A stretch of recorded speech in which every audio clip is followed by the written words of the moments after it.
Hello everybody and welcome to my first video. Now today we will be taking a look at the GTX 950 to see if its performance is still pretty decent for some current and some older titles. I had bought this card back in August of 2016 when I built my very first PC. The card itself was around $120 but I have since then upgraded to a GTX 1070, so I figured why not go back and see how its performance fares in these games that I play to this day. These were all tested at 1080p in a decent balance between graphics and performance, so let's just jump right into the games. First up is Doom. As you can see, this game runs fairly well on this GPU, or any GPU for that matter. This is a 1080p ultra settings on the Vulkan API, and this game is getting pretty respectable frame rates. Now you can turn the settings from ultra to normal and easily smash 60 or more frames per second. The average was around the lower 50s but had a very silky smooth frame rate.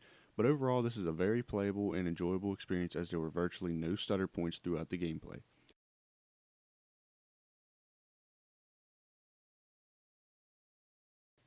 Next up is Metro Last Light. This game ran pretty smoothly on the 950 and reached into the lower 50s at 1080p in max settings. Although you could turn the settings down and reach 60 FPS fairly easily. The average was around 45 to 49 FPS. Same experience as Doom. This had a very noticeable stutter, but it was nothing really terrible. Overall, it was very playable once again.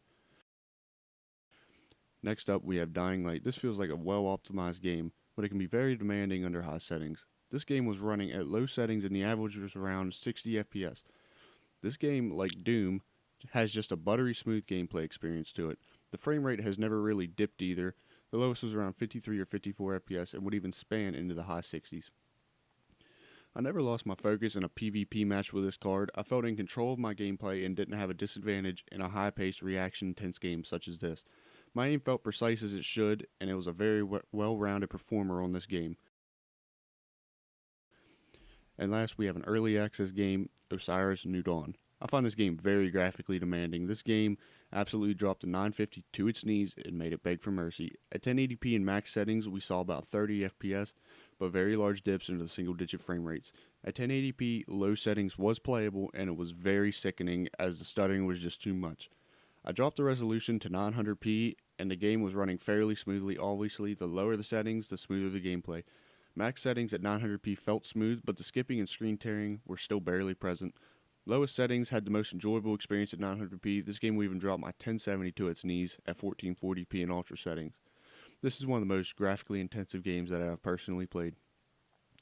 The main problem I see with this card is the 2 GB of VRAM. That may be the reason why Osiris wouldn't run at 1080p. It was probably just maxing out its VRAM capacity.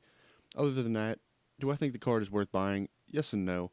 Depending on the price, I wouldn't recommend buying this new, as you can get something like a 1050 Ti or an RX 460 for about the same price. The 950 is still relevant for today's games, but will quickly fall flat on its face due to the small amount of VRAM.